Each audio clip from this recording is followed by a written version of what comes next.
Okay, you're welcome to Carlo Udu Mentorship Platform webinar for the month of October. And this month, we're going to talk about academic clinical fellowship. And I am your humble presenter today. So I hope you sit back and enjoy our presentation. And a number of housekeeping information. So you need to turn off your video and turn off your microphone if you're not speaking. And again, we would answer all the questions at the end of the presentation. So if you've got any question you want to ask, just put them together and ask at the end. I'll try as much as possible to respond to them. The ones I'm not able to respond to, I can take them away and give you a feedback. So this is the outline we're going to use. We're just going to talk about the overview of what academic clinical fellowship means. That's ACF. And we would talk about the eligibility criteria, the timeline, recruitment process, how you go about your application, and some important essays you would write, what is required for your shortlisting and interview. Then I will share a bit of my experience. If you've got any question at the end, you pop that across to me. So what's academic clinical fellowship? So it's largely funded by NIHR, and the idea and the main purpose of that is to train doctors and dentists to become both scientists, clinicians, as well as researchers.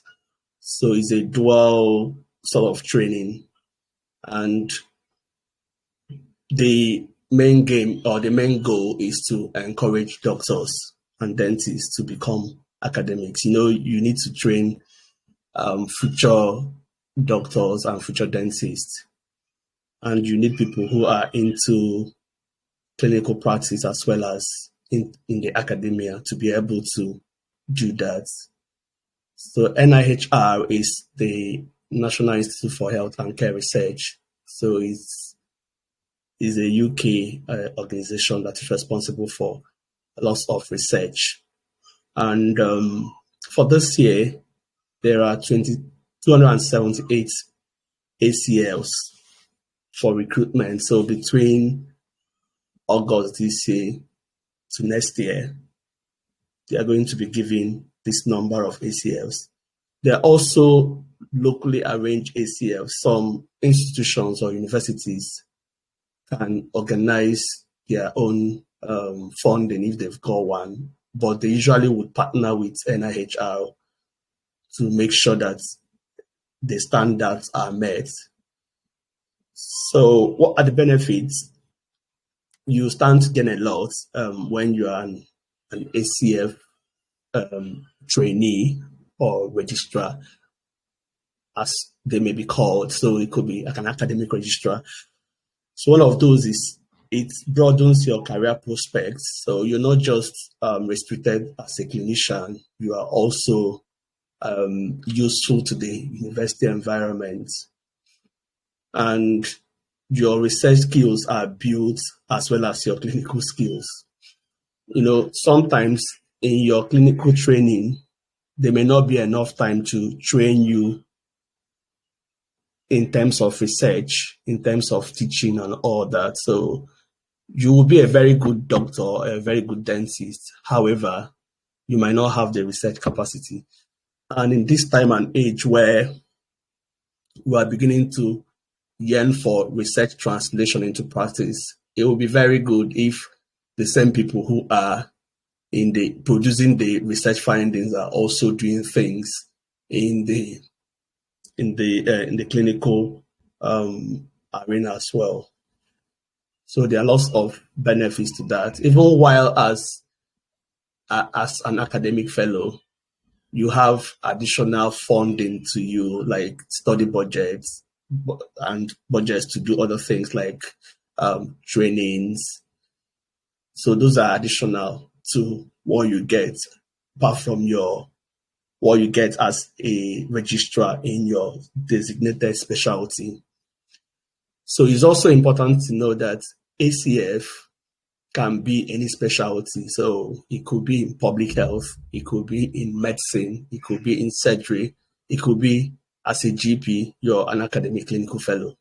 We'll get to that along the line where we talk about the competition ratio for you to know what you're up against.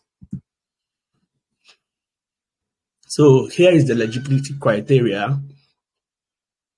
As it is important for specialty training, if you're conversant with the criteria for training in any specialty in the UK, those same things apply for you when you want to do apply for ACF.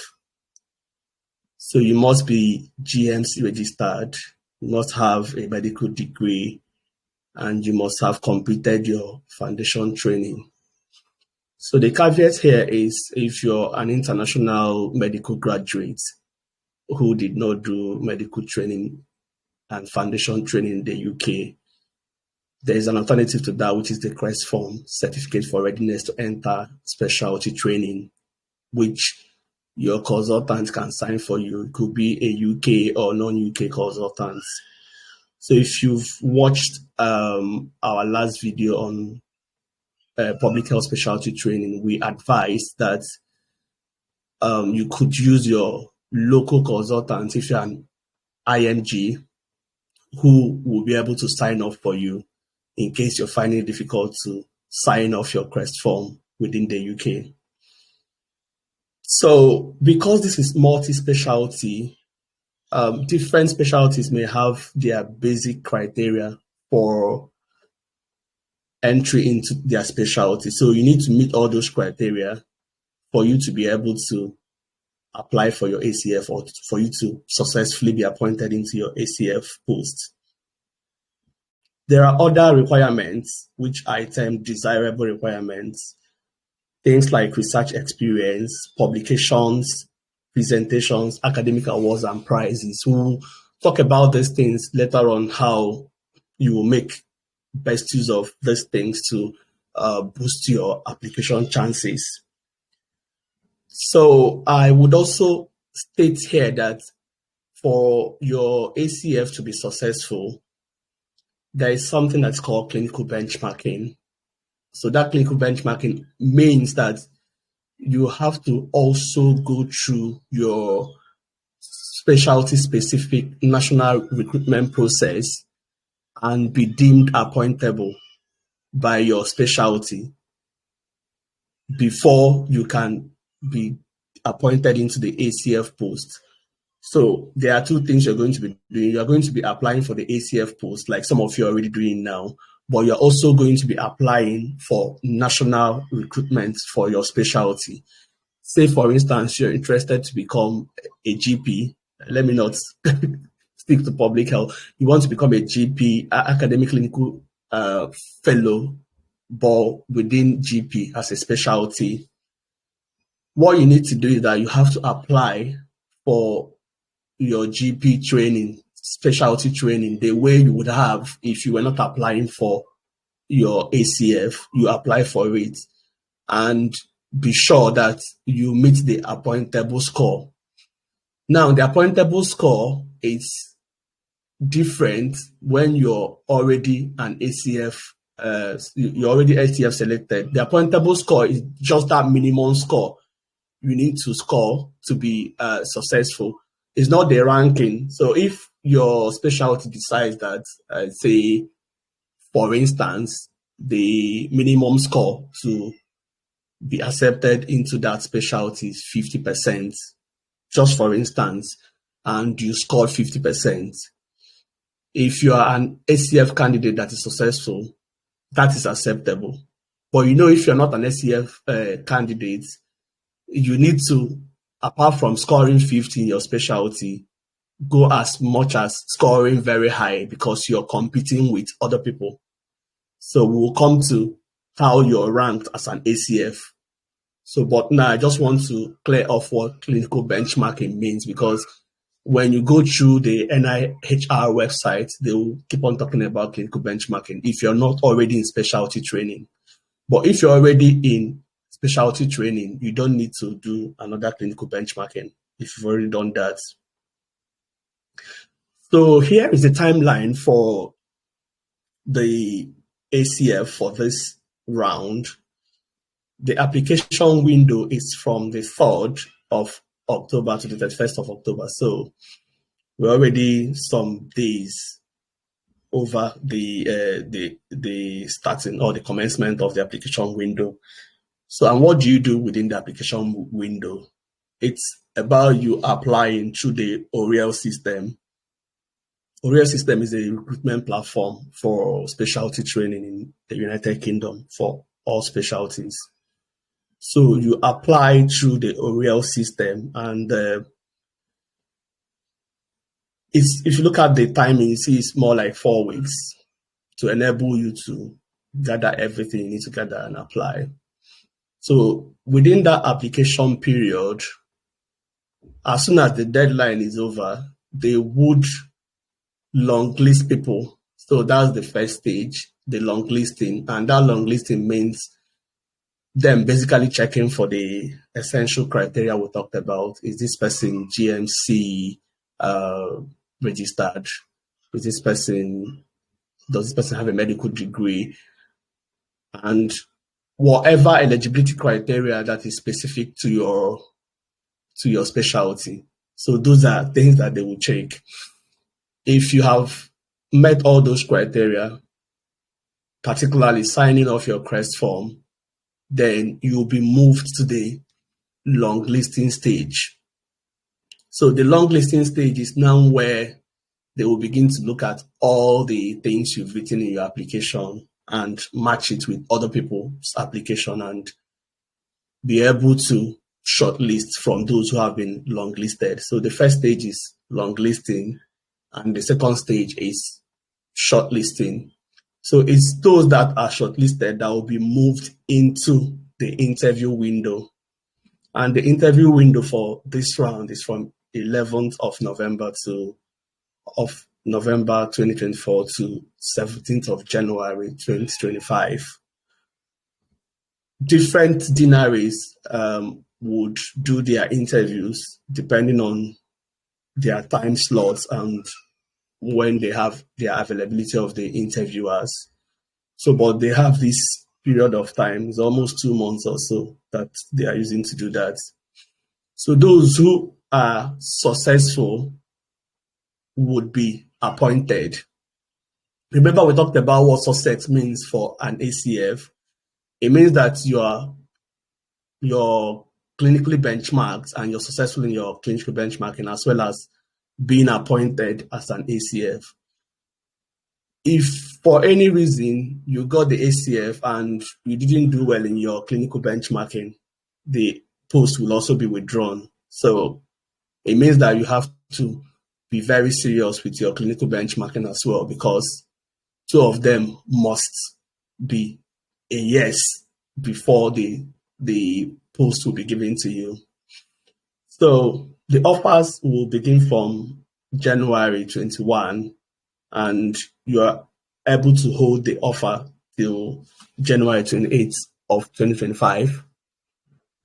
So what it means is that you could hold on with what you've got. For instance, you applied to 2 or 3 ACFs and you've gotten one, but you think that maybe the other place you prefer another deanery and you're waiting for them. So you can hold that your offer for that long.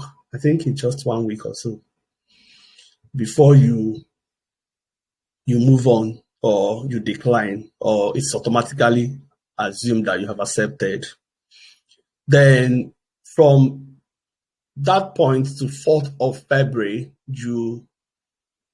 the deanery return all the information back to NIHR, what they have done, the people who have accepted, the one disclosed that are not filled, and from 10th of February upwards to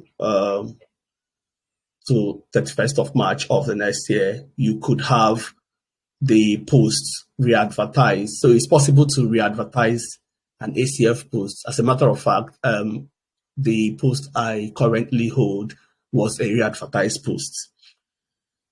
So that is the timeline. And what do they look out for in recruitment process? So unlike other years where you had the opportunity to apply to many posts, like during my time, they were like up to 14 ACF posts in public health. Like you could apply to all of them, which I did. But now you can only apply to 3 maximum. So for instance, if there is a public health post in Northwest, in Northeast, and in Southwest, and you decide to take 3 of them, you can't go and apply for a London Dinari post again because that will not be accepted. The reason for cutting it down to 3 is what is not clear to me. I don't know. And you need to know that ACF is very and highly competitive. So it might be advertised in multiple specialties, in up to 3 specialties. So one post can be in competition with GP, pediatrics, public health. It could be surgery, emergency medicine, neurology, whatever. So that post you are targeting to apply might have up to 3 other specialties linked to that post, and it might just be 1 or 2. So just think about the competition ratio where everybody is trying to fish from one small pond and one fish inside the pond. To worsen it, I'm not trying to scare us, but just to tell us the reality on ground. You can also apply at different levels in training. So it could be from ST1 to ST4, ST4 for GPs, and ST4 for Group 1 physician specialties, anesthetics, emergency medicine, psychiatry, and pediatrics. So, but other specialties you can apply if you're going into ST1 or ST2 or ST3. So, for instance, if you're in public health and you're already in ST2, if there is an advertised post that also includes ST2, you can apply. So they will usually specify this post is for ST1, ST2, ST3. Some can just be for ST1, depending on what they want. So if it is just for ST1, ST2, ST3, you are up against people who are already inside the training. So, and you know what it means. Someone is already in training in that specialty and you're in ST1. So it makes the thing very stiff the competition very stiff. Then the other thing is specialty specific ACFs are considered as run through posts for the duration of the ACF and beyond. What this thing means is that if you enter into training through the ACF, you're assigned a training number which serves you all through. You would be a trainee all through your ACF. And after the ACF, there are 2 pathways to that. For instance, the ACF is for 3 years. If you started in ST1, you do your ACF in your year 1, year 2, and year 3. At the end of the 3rd year, when the ACF ends, you're either expected to continue to do a PhD, that's you go out of program and do a PhD fellowship. But if you decide this PhD is not your thing, you can just slide back into your specialty training and complete the remaining number of years left. So for instance, if it's a public health ACF that you got, the first 3 years, you'll be doing 25% of your specialty training in academic training. That's your research training. whereas the 75% of the training time will be for your specialty specific training. So you could spend 1 day a week with your research group based in the university. The other 4 days a week, you spend that with your specialty training people. I mean, for instance, School of Public Health, where they have placed you, you do that. You can also decide to do 3 months of academic training in a year, 3 months of block training in a year, academic training, and the other 9 months of specialty training. But on the whole, you're expected to spend protected 25% of your training time to do research training. So at the end of that 3 years, you would be expected either to go in and do a PhD because you've been trained for 3 years, technically for 9 months, to do research. You should build a research proposal that can earn you a PhD fellowship. But where that's not possible, or you're not interested in pursuing PhD again, you just go into your full-time training. So you won't have 25% academic training again after your 3 years. You now have 100% specialty specific training, if that makes sense. Then there are specialties that have core training period, and there are specialties that they don't have core training. For instance, public health does not have core training. If you're training in public health, it's just public health from year 1 to your 5th year of training, and you qualify as a consultant if you've met all the criteria and competencies. But some other specialties will have a core training where they train you on the basics of that specialty, and if you now want to subspecialize, you will move into that after your core training. For instance, if you're in internal medicine, you have to do core training first. At the end, you specialize into the different branches of internal medicine. But for ACF, your appointment is directly to that your specialty specific, that your specialty. You don't need to do core training first, come out, then apply again for subspecialty. If you're getting it in at ST1, it is to that specialty or subspecialty you're interested in. For instance, if it's gastroenterology, you don't have to do internal medicine first before moving into gastroenterology. You would have to start your training from year 1 as a gastroenterology registrar. I've got a friend who is also in Nigeria and an ACF where I'm based. His ACF is in neurology. Normally, you would have done core training before moving into neurology, but because of the way ACF is patterned, you move straight into that subspecialty.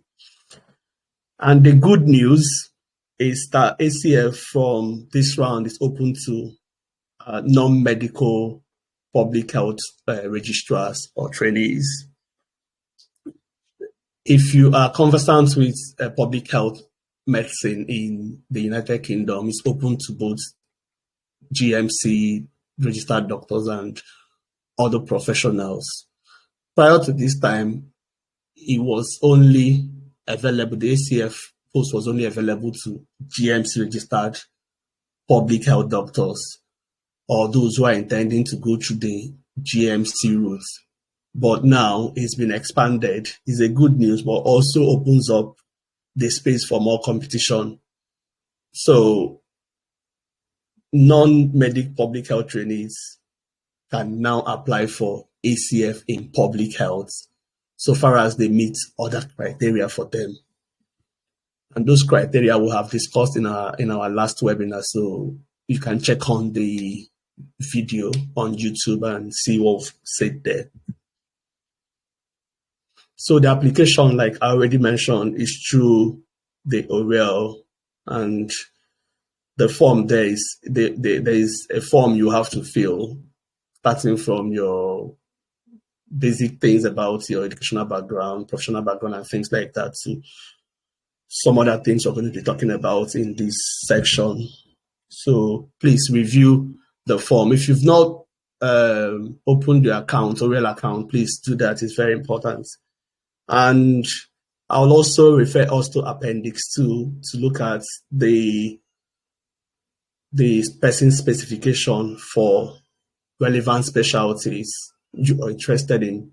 So the Appendix 2 is the NIHR reference I popped in at the reference slide. So you could go to the Appendix 2 and look at the things you're expected to do and specialty specific requirements. So I won't have the time to talk about all the specialties. So that's why I had to refer you to that. And it's important to provide an academic reference. Unlike specialty training where you just provide your professional references or job-related references, in this case, you also need to provide an academic reference. So we'll come to the essays you're going to write. These essays are within the form I talked about as in oral.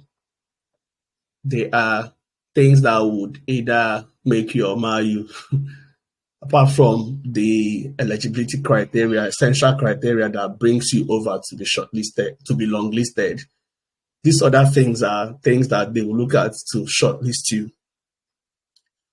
So you are supposed to write essays on your achievements outside medicine, your presentations and publications, your teaching and audit, clinical audit experience, and your commitment to the specialty.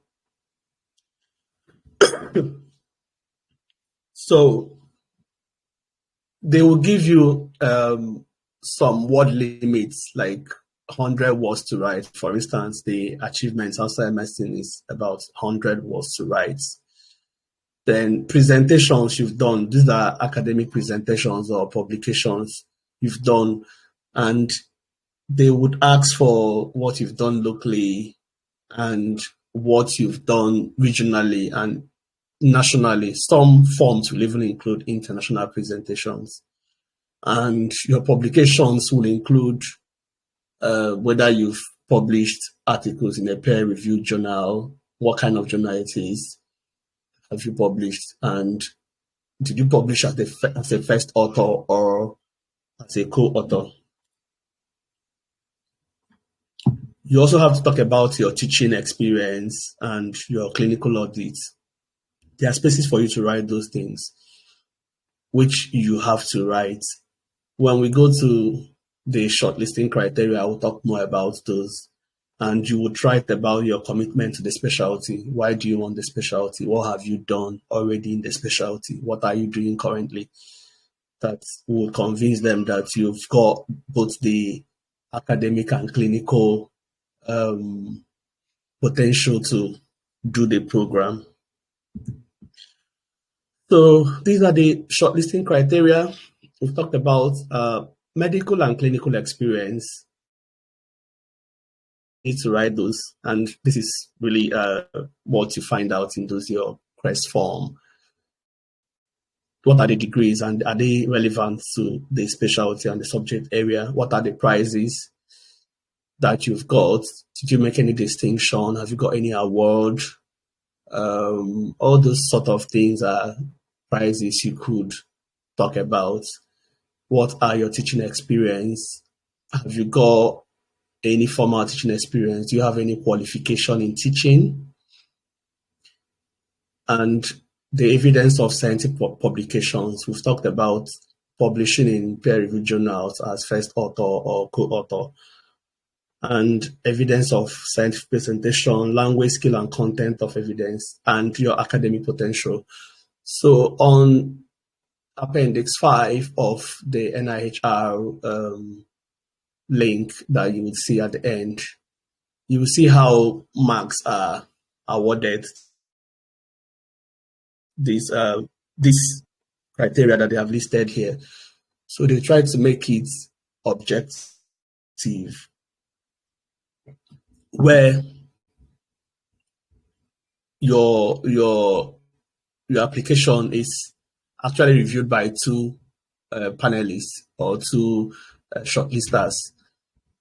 and they will give you mark based on what you've presented. So, for instance, somebody who has, let's use teaching experience, for instance, somebody who has teaching qualification will score higher than somebody who only has formal teaching experience. So, those are the things. Somebody who has published as a first author will have a slightly higher mark than somebody who is just a co-author. And also, they look at the journal you have published in. So these are the things. You may have seen them, but I just wanted to bring them up to you. So if you are lucky to have gone through the shortlisting phase and you are invited for interview, here are the things to look out for. This will be found on the appendix 6 of that link as well. So they are basically going to test you for around 30 minutes. It's online, so it can be through Zoom or through Teams, whatever online platform that they deem necessary, but they will communicate that to you. So you get an email that you've been shortlisted for an interview. 48 to 72 hours before then, you are given a script or an abstract to read.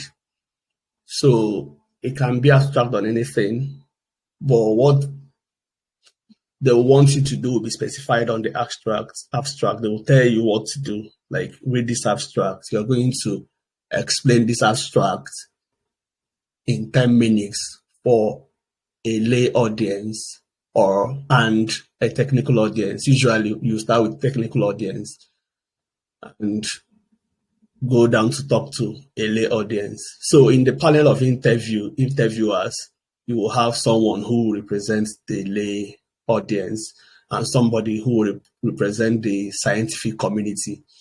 You would have 10 minutes. So you are asked to describe what you've seen in that abstract. It could be a graph or anything. Then you would talk about that using technical words. So that's the scientific one. At the end, they will stop you and tell you to explain the same thing to a lay audience. So simplify it, use lay English, easy to use English to explain that. At the end of that, you'll be moved to the next question to talk about your evidence of academic achievements. So the question will be, please summarize your academic achievements and your personal contribution. So this will be things you've done in terms of papers you've done, in terms of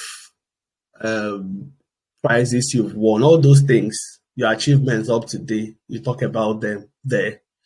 They'll move on to knowledge of science to academic medicine related to the advertised ACF post. Do you have an understanding of what that post is talking about?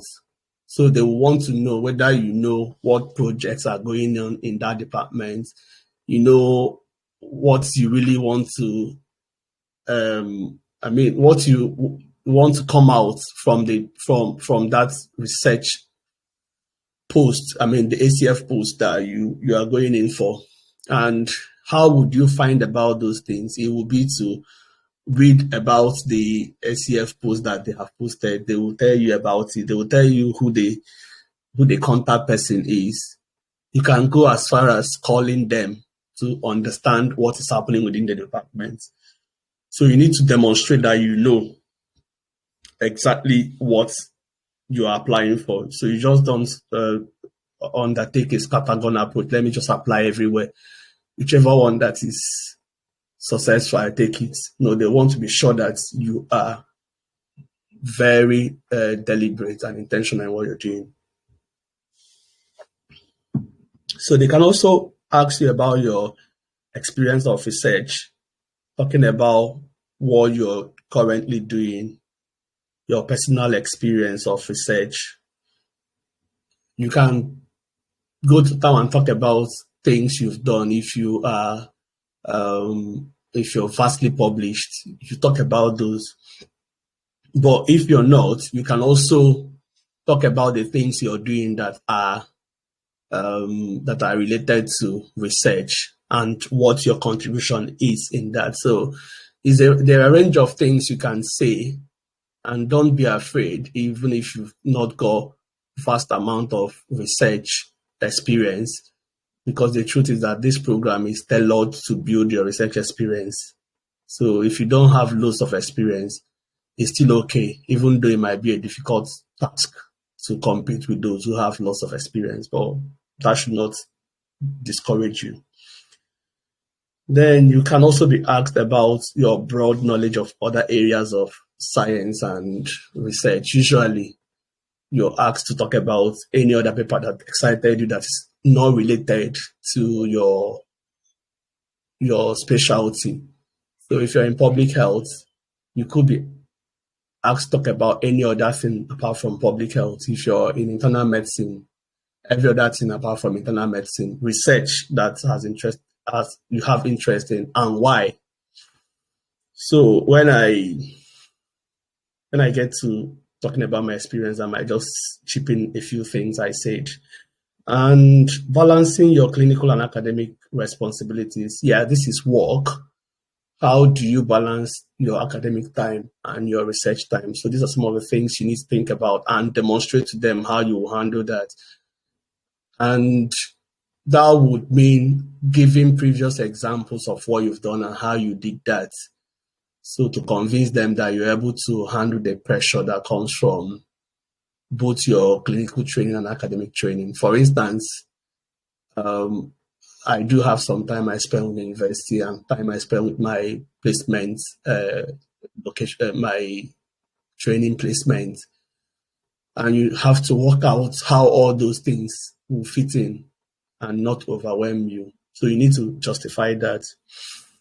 So depending on the amount of evidence you demonstrate for them, that will tell on your scoring. You can see here the total score is 69.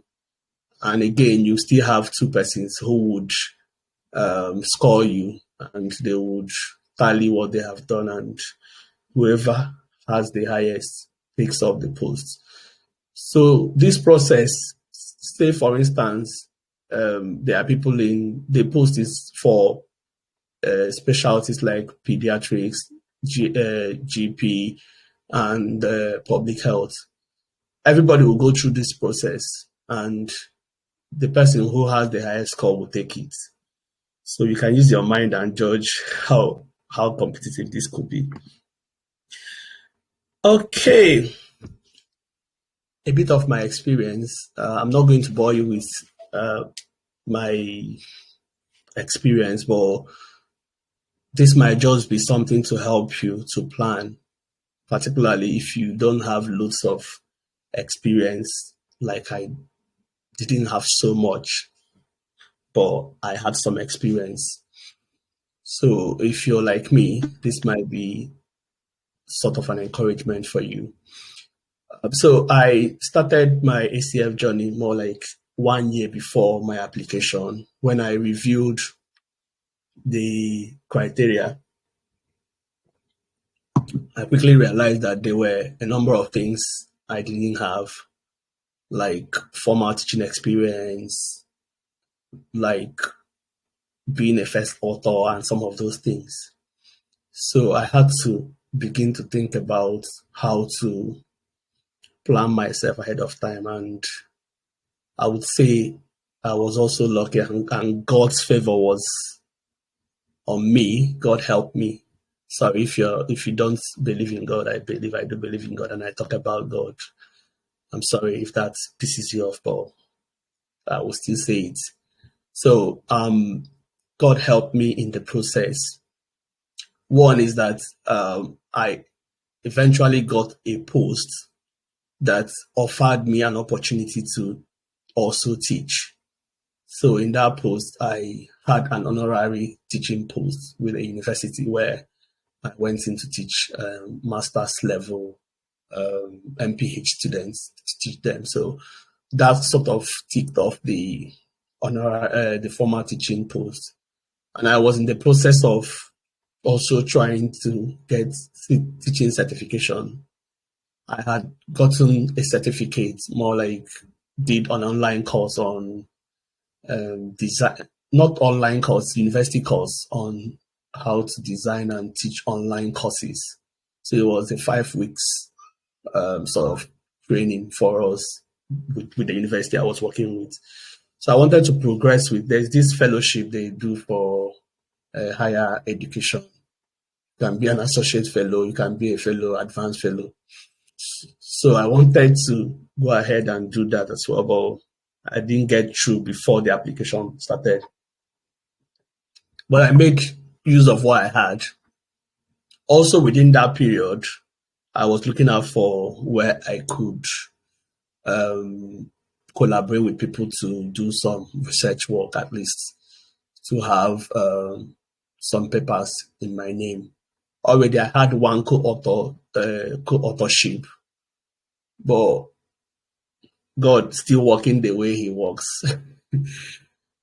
Within that period, there was a call to volunteer to lead a systematic review.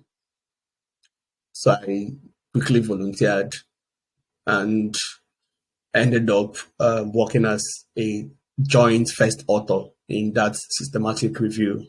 So, which is what I presented as well. So by the interview time, that paper was in press, so it hasn't been published, but I still wrote it down and mentioned that this paper is in press. And they asked me in the interview about it, and I told them, this is the topic, this is where we are, this is the publisher and everything. So why I said it is because it's possible that people would have loads of experience, and the difference between their mark and your mark might be 1, and you could be scoring higher than them in other places. So let it not discourage you. The other big thing I did, which I also encourage anyone who is applying to do, was to contact all the PIs of the applications I made. I sent all of them email to request for informal discussion. The idea was to answer that question on understanding what people are doing in their various specialties and projects that are ongoing. So almost all of them responded. I mean, in terms of setting up Teams meeting with me, and I did chat with them to ask what they were doing, whether I was a good candidate for them, what previous candidates that they have shortlisted looked like and all that. And some of them were kind enough to even link me up to existing ACFs in maybe their first year or second year, who I further interacted with, and that made a lot of difference. So you are, I would say you're lucky somehow to have this sort of opportunity to have this section, and would also have additional support if there is any you would want. So it's very helpful. Now that you only have three slots to apply, I don't think it will be too much to send them a mail, just short email to request for informal conversation, and they will oblige and set up a meeting. It could be 30 minutes, speak to them. It was a lot of work because I now became, it became very time pressured for me, because almost every other day I was having to look for space in my diary to have those meetings, because when they come back to you, you have to fix a time. So I even wrote lengthy essay for me, what they have disseminated to every other person. So it helped build my knowledge about what the ACF looks like within specific denaries and specific topics that I was interested in. So it's something that you can do. And before the interview, they sent us the materials. So you need to go through the materials.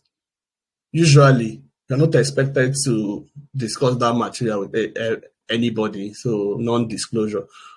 But you need to work on it to understand. You need to read it well. And you need to practice it. Talk to yourself on the mirror.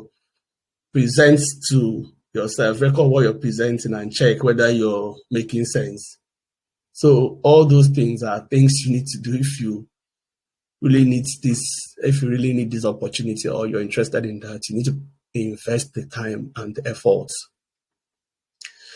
So at the end, I was lucky to be selected for the post, and here we are. So here is a reference for you. You can get every information here. Everything I've said from A to Z, you can get it in this reference. And I will now open the floor for your questions. If you've got any question, this is the time to speak. Thank you.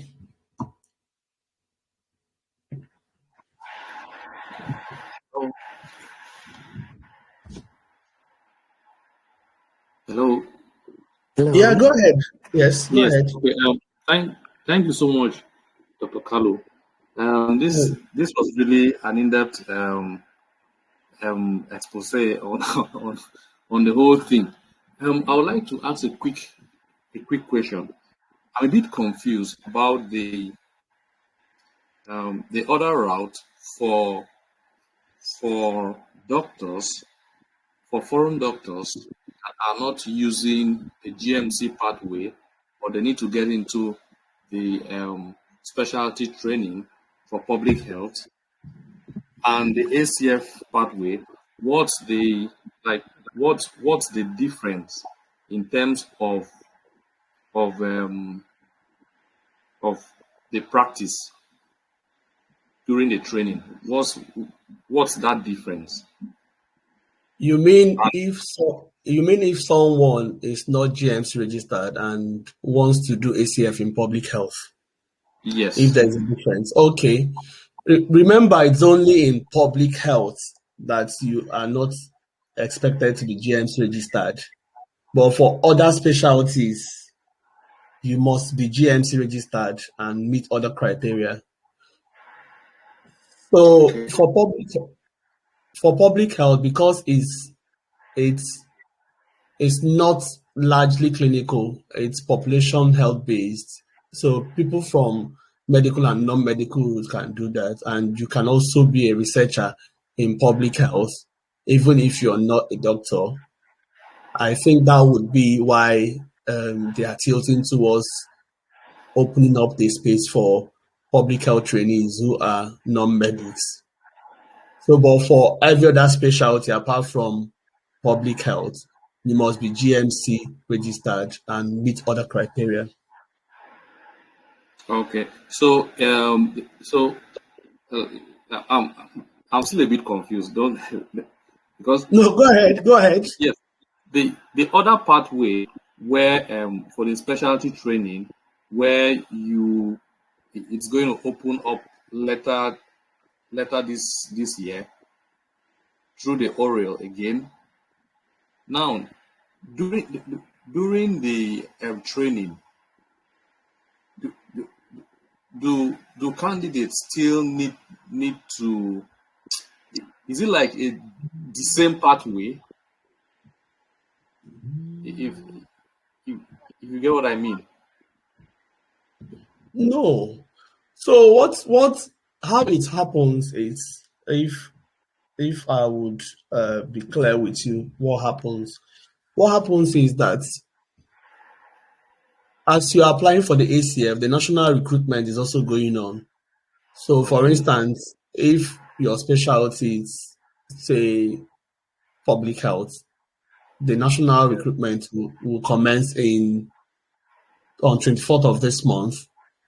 Yeah. So they have a way of linking the two applications together, because even though the ACF is managed at the deanery levels, the national recruitment is managed at national level, but they talk to each other. So in your application, there's a place they will ask you that form that you fill through oral. There's a place that they will ask you whether this your application is just for academic training or both academic and clinical training. So what happens to your form depends on what you answer. If you say it's academic training, they will only assess you for ACF alone. If you say it is both academic and clinical training, it means that they will also assess you for your specialty training. So, for instance, if at the end of the day you didn't get your ACF, you were not successful in your ACF application, it doesn't stop you from being appointed in your specialty training if you were successful.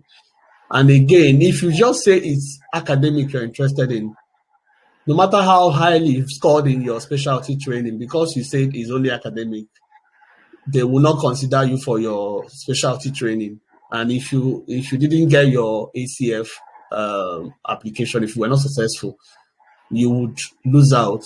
So the recommendation is to apply for both, except if you're super sure that you get the ACF. But if I'm applying for public health, I I I don't have a lot of like business with clinical practice. So on the form, will I still need to check for academic and clinical training? Yes, because public health is, in a sense, a clinical specialty. So public health medicine. So you have to check the two. Okay. Okay. Hello. Yeah, go ahead, please. Thank you, Dr. Kalu. Thank you. Well, to add on Dr. Neo's query, I have one more query that ACF training post is different and clinical specialty public health training post is different. Am I right? Can you say that again? Like only public health training is different and ACF public health training is different? Yeah, so the public health specialty is different from other specialties in such that you could go into training if you're not a doctor or if you're not GMC registered. Even if you're a doctor, you can still be trained as a public health registrar and become a public health consultant. So now the ACF slot has been extended to non-medical public health trainees.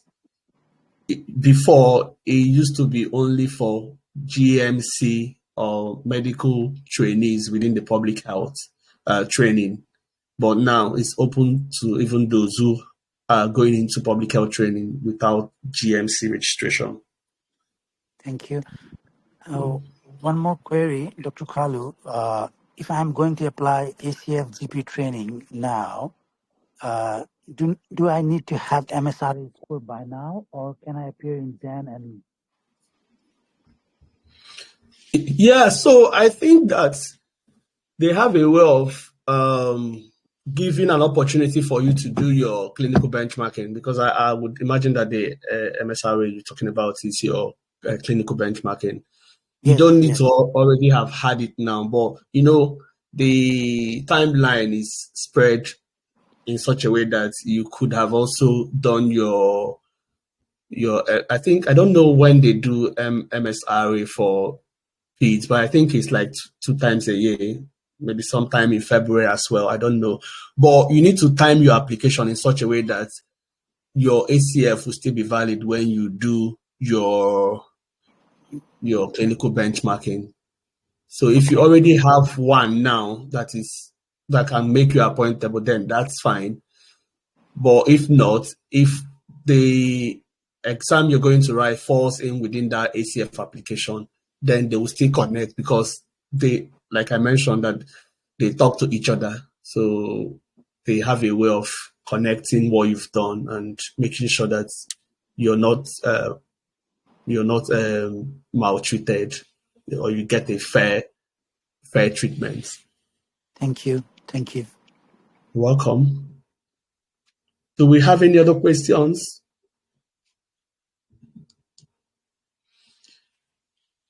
Yeah. Yes. Okay.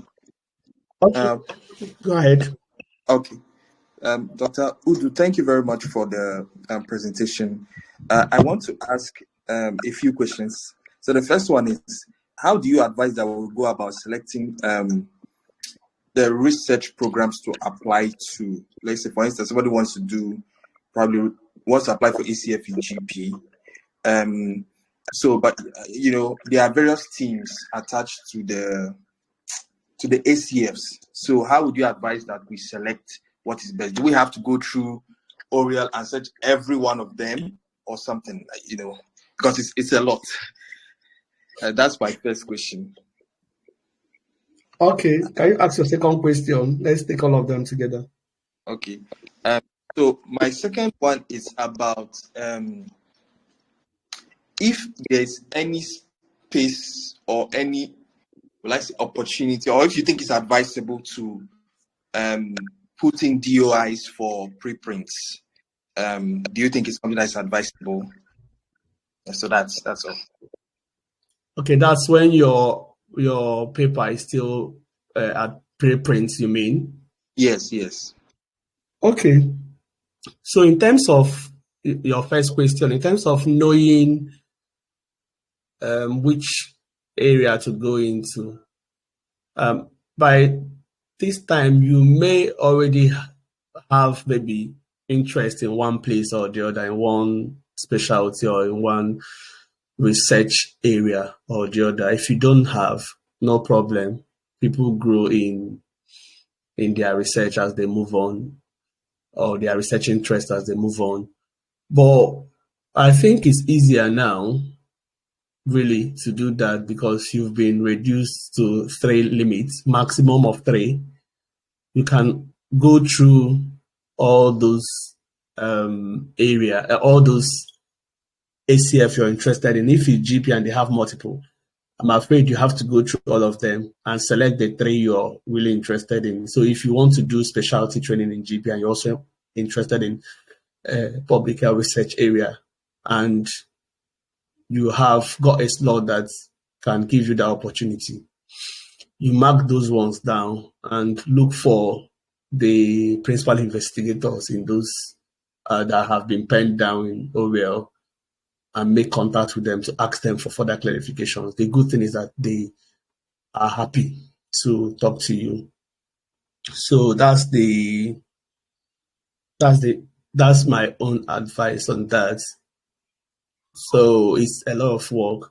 Can you remind me the second question again? Sorry, just a little about it so I can remember. And the second question was about how we, if we should use the preprints. I remember. Okay, so yes, you can put in DOI for a preprint where you have to write those forms. You need to write things I talked about. Put everything there. Don't, so far as it's still within the word limit. Like I mentioned, the things I did, they were still in the process. It was after I got the post that the systematic review was published. So, but I had to put it. In fact, the protocol for the systematic review, I had to put in the Prospero number. If you systematic review, you put all those things in Prospero in Prospero, so that people can have a read of your protocol. So I have to put the number there in case they want to see that. So whatever you think will give you a competitive advantage, it's important you do that. You don't wait until everything is out, or you say you have now published. If you even did some research work as an undergrad, your community medicine posting project, if you did something like that and you publish, or even if you did not publish it, you can put it there. If you've done masters and you did a dissertation and you published it, put it. If you didn't publish it, put it. For instance, my masters, my dissertation was not published, but I had to put it and quickly added that I'm planning to turn that dissertation into a paper. So that is telling them that you are not just dumping the dissertation you've got, you have plans to transform that to something else. So it's just about how you present yourself. And I usually would say that those shortlisters or interviewers, they can't understand you if you haven't said what you've done. It's important to sell yourself well. Don't lie, be honest, but say it the way it is. Don't be humble about it and don't brag about it, but just say it. Be confident about what you're saying. That's what makes the difference. Okay, does that make sense to you, please? Yes, absolutely. All right. Can we take any other question before we wrap up? Yes, thank you, Dr. Kalu. Please. I have 3 questions, please. Okay, we still have more questions. All right, shoot. Yes. So for the ACF, you said it might be sponsored by some universities. So for these kind of posts, are they also advertised through Oriel, and do you apply for them through Oriel? Then secondly, in terms of the reference, you said you need academic reference. At what point will they ask for this, and how is it sorted? The academic reference, will they ask you at the point of application, or at what point? And who counts as an academic reference? For example, is an educational supervisor an academic reference? Then lastly, teaching, does it have to be formal teaching, and would they require any form of evidence for it? Thank you. You're welcome. So for the locally arranged ACLs, I don't know so much about it, but I've had a chat with a friend who became an ACF through a local arrangement. He was already a registrar in public health and applied for ACF, but didn't get the NIHR. But incidentally, his deanery and the university had some local funding that he was able to make use of. So that's how it happens. It's not more like a widespread thing. I just got to know about that because I have had such contacts with people, and it's something that can happen as well. In terms of academic reference, yes, you need to have an academic reference, and you include that during your application period. So you have 3 references to present, 2 professional and 1 academic reference.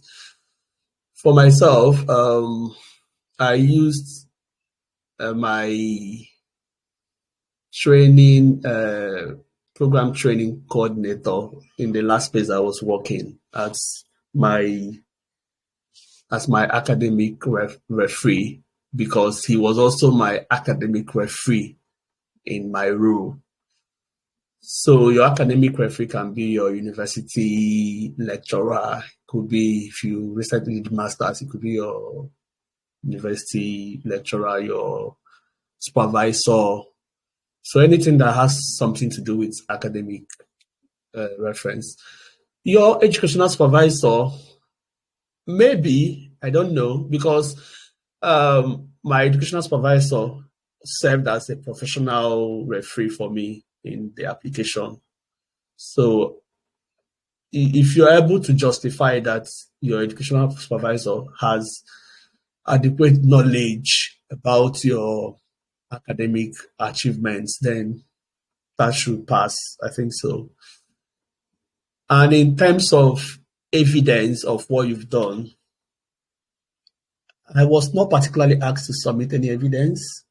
They expect you to be honest, and the system has a way of finding out if you have said something you are not. The system has a way to find out. So I didn't upload any certificate of formal teaching certificate or something like that. Because I said I did a certificate course, five weeks. Was that 5 weeks or 6 weeks? Something like that. But I didn't upload that. I just mentioned it and stated what I learned and how I have used that in my teaching experience, how I've applied it in teaching students. So must you have a formal teaching experience. It depends on what you call formal teaching experience. If you're teaching medical students, if you're doing teachings in ward round, all those things are teaching experience. So it doesn't have to be, if I may say, it doesn't have to be you teaching in the university like I did, because if I didn't teach in the university, I would have still have written something about my teaching experience. You do ward rounds. In fact, I went as far back as my teaching in university as a medical student, stating that I worked as an academic coordinator of my organization, where I taught tutorials for students, conducted exams for them, stuff like that. So I didn't just limit myself to what I was currently doing. So that they would know that you have a pedigree of academic interest, or you've been teaching. So if you've got those things, if you did those kind of things in your university, don't be shy to put them in. You never know which one would catch the fancy of your selection panel.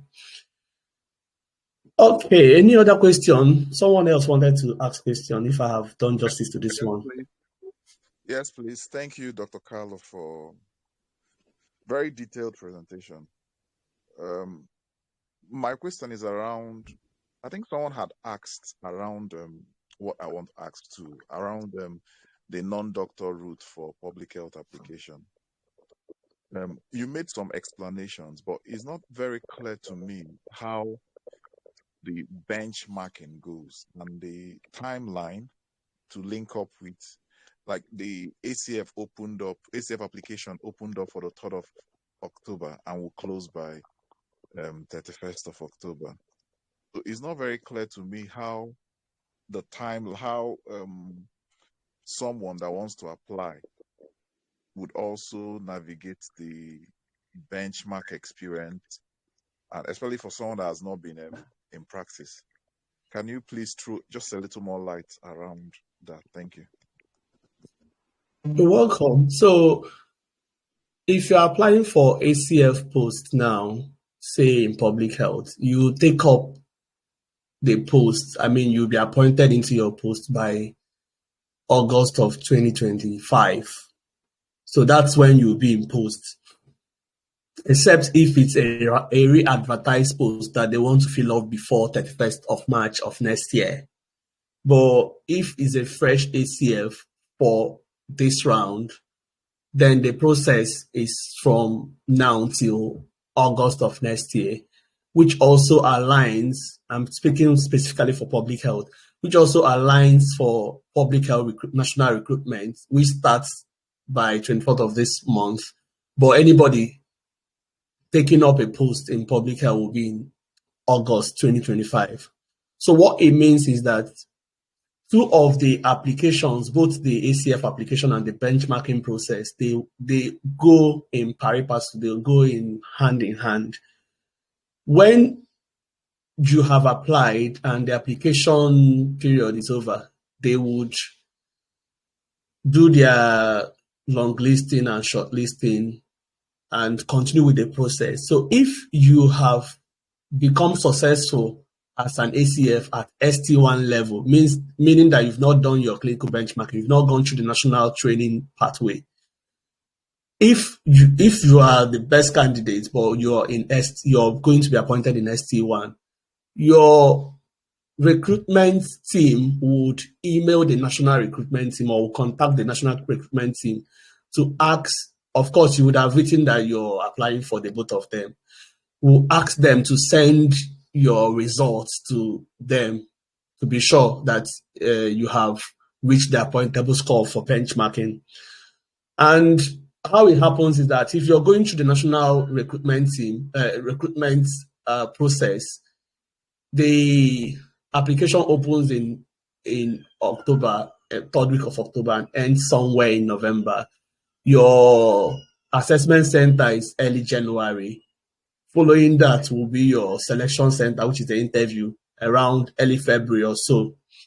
So by the time the ACF process is concluding and you're successful, they will now check, because by that same time, you should have finished your benchmarking for public health in particular, if you get what I mean. They will now communicate to them to say, this person is successful in this ACF and needs to clinical benchmark. What is the score? As soon as they confirm that your score is above the cutoff point, they will confirm your appointment. But if by chance you went through the clinical benchmarking and scored below the cutoff point, they will look for the second person in the ACF. So if you were the first and the second person there has equally benchmarked and is successful, they will give it to the person. So that's how it works. So the two of them are linked together. So even if you're coming through the non-medical routes, it will still be you presenting yourself eligible to apply for the national recruitment pathway through the non-medical route, get long-listed, go through the assessment center like everybody, and go through the selection center. If you score highly above the cutoff points and you're successful in your ACF, the systems talk to each other. You'll be appointed. I don't know if what I said made sense to you. Yes, it makes sense. Thank you very much. You're welcome. Sorry, so Thank you, Dr. Kalo. There's one after the other. Okay. Okay, Chinedu, I'm sorry. Let me just a rider to what the other speaker asked quickly. So does it mean that if someone is applying for public health, you mustn't apply for the ACF? You can even go wait and apply for the national recruitment. Yes, it's totally your choice. If you're not interested in ACF, you don't have to apply for it. Not at all. So the ACF thing just gives you opportunity to also train as a researcher. So it's a career development. It helps you to train. And after that 3 years, if you're still interested in becoming a researcher, you would have developed a competitive PhD proposal. And if you get funding for that, go and do your PhD. So, but you can completely say you don't want to do ACF. Then you apply for the national recruitment. Why ACF is important is, apart from all the benefits I mentioned, it also widens your opportunity to go into training. I don't know if you've heard about the training competition for public health recently. That's if you're in public health, but in other specialties as well. The latest for public health, I think it's 17.1 is to 17 is to 1 or so. So it means that 17 persons are competing for one post for the last round. And for the GP public health draw training, it was over 100 is to 1. So it's about you knowing your strengths. If you think academia is not your thing and you don't even want to try it, you can go to the national training route. But recall also that I mentioned that after the first 3 years of your academic training, that 25% of your academic training, if you choose not to go down the route of PhD, you just slide back to your clinical training and complete your training, and off you become a consultant if you have met all the relevant criteria. Thank you. Okay.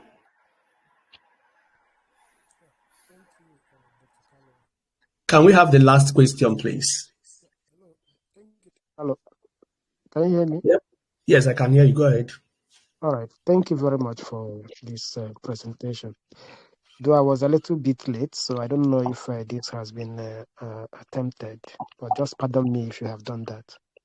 For that application in the ORIA, so I just want to know if you are using the same application for the ACF and the specialty training. That is number one.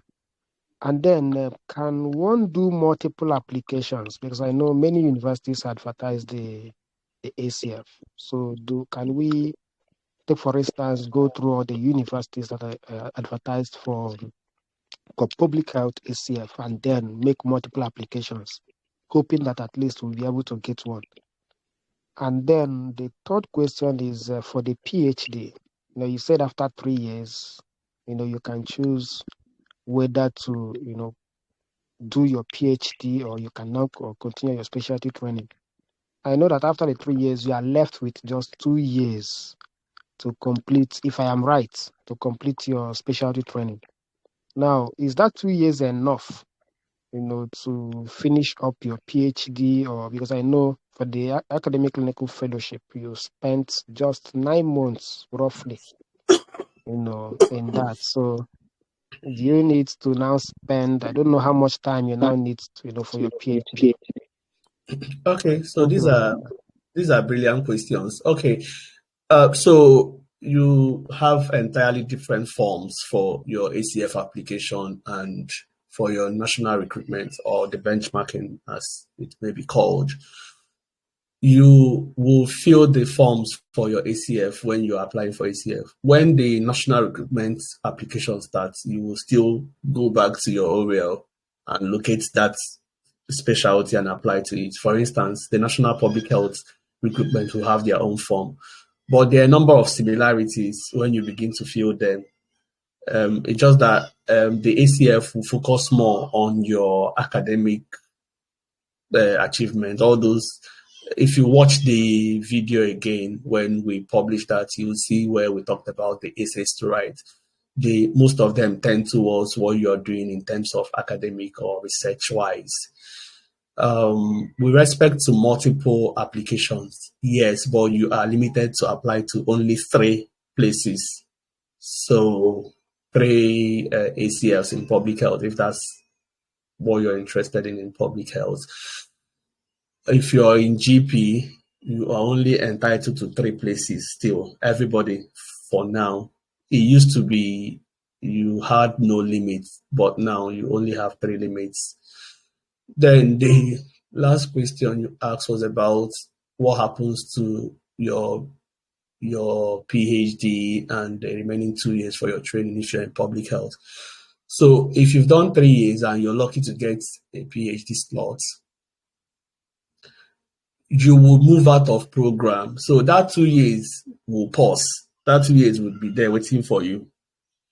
You move out of program and do, if your PhD is 3 years, you go and do your 3 years PhD and return back to complete your 2 years. So maybe later on, if we have opportunity, we can talk about what happens beyond them. But usually, when you return, there is another sort of program. If you're still interested in academia, when you're back from your PhD, they call it clinical lectureship. So it's academic clinical lectureship. So it's also largely NIHR funded as well, but they do that in partnership with universities as well too. So you're doing 50-50 now instead of 25-75.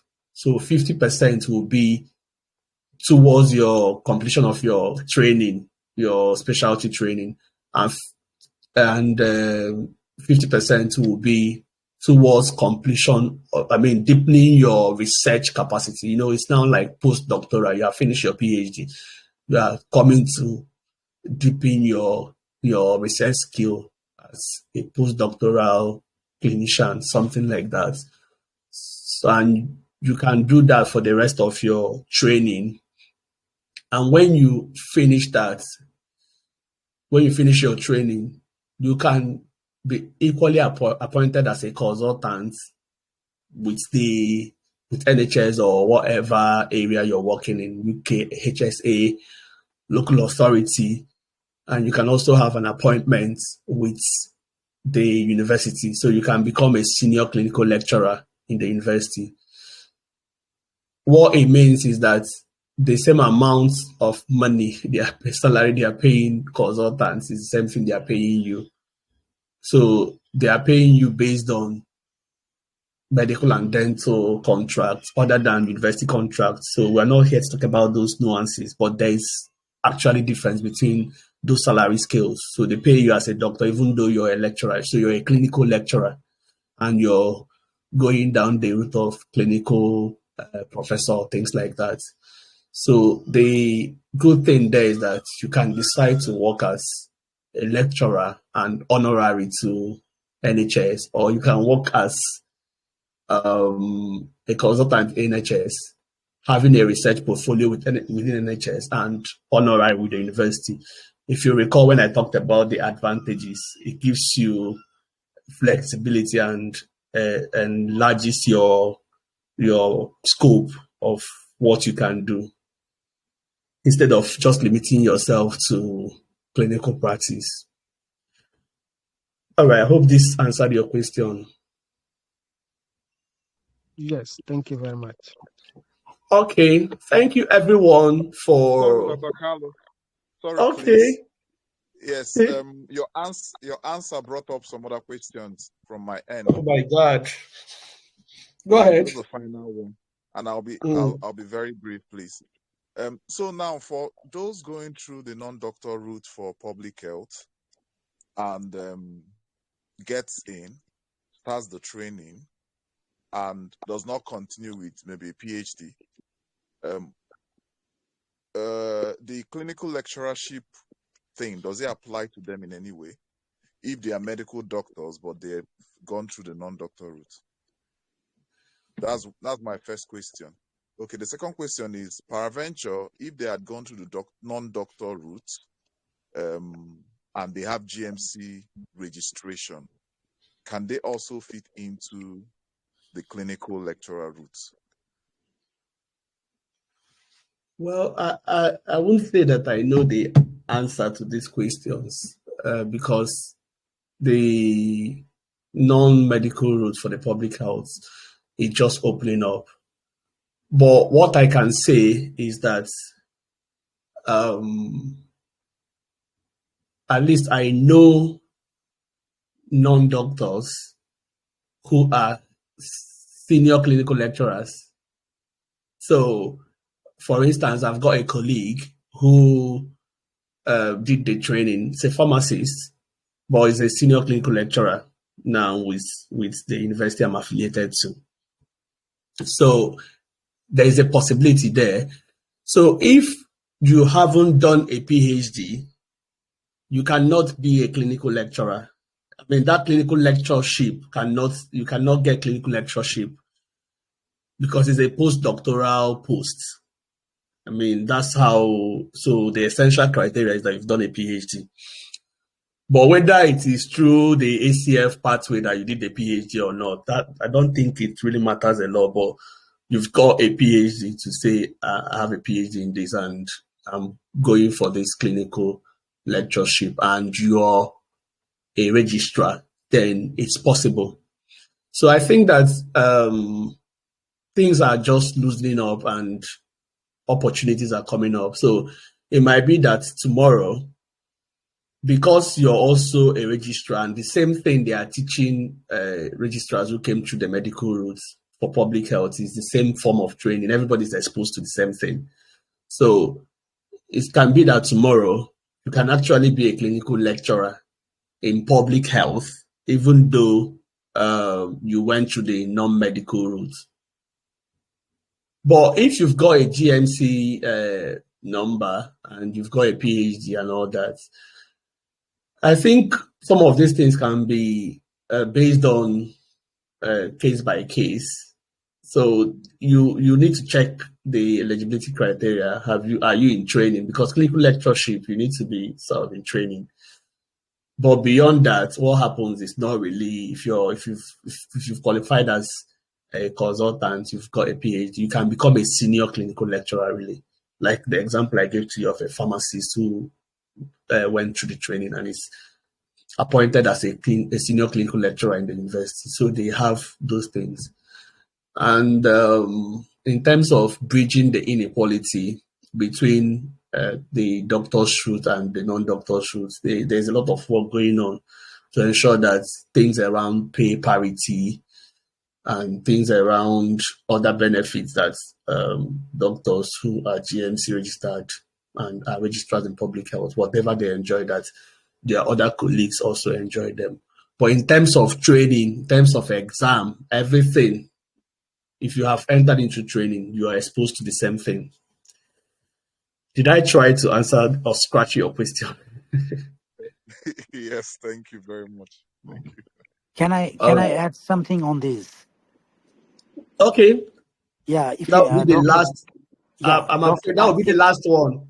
it's not a question. I want to add something because I have applied. I went through the non-clinical route last time, and what it says after training of public health via non-clinical route, non-GMC route, at the end of the training, if there is a vacancy for medical doctor with specialty training, we can't apply anyone with non-GMC training. Hello? Can you say that again?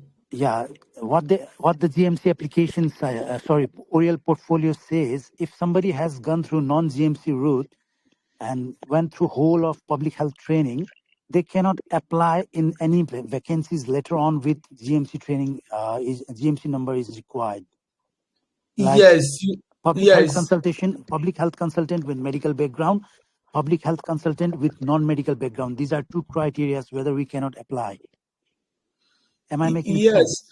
Yes. So just to buttress on what you said, because there are two professional bodies that register you as a consultant in public health. So if you went through the non-medical route, it's the UKPHR that certifies you that you've completed your training. But if you went through the GMC route, it's the GMC that will do that. So switching is usually difficult because those are not the same bodies doing the registration and validation for you.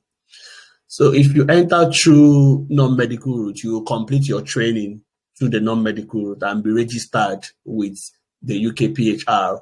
If you enter through the medical route, GMC would handle all that you've got till you complete. But at the level of applying for work, if there is a work that says that they need a consultant in a local authority, those things don't apply. What you just need to to let them know is that you are a consultant and you're registered with your respective professional bodies. However, your salary is dependent on whether you're on medical and dental contract or agenda for change contract. So doctors or public health consultants who are managed by GMC, their contract is medical and dental contract for consultants. However, but those of the public health consultants that are not GMC, under GMC, they have their own separate contract. So what is within the contract is not, I don't know what's within the contract, and that's not what we're going to be talking about, the differences. It can be an informal discussion, but not on this scale to talk about the differences. But those are the things you need to know. If you have entered into training, you continue in that pathway. That's why it was difficult for me to respond to the last question about what happens at the end, because they are just opening this up. They may have taught you how they would go about it. How can a non-medic public health registrar fitting into this?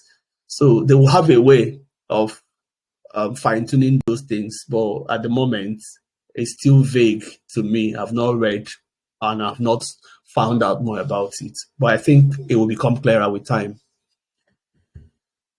Thank you, everyone, for joining us. We're way behind our timing, but I think that this would have benefited us.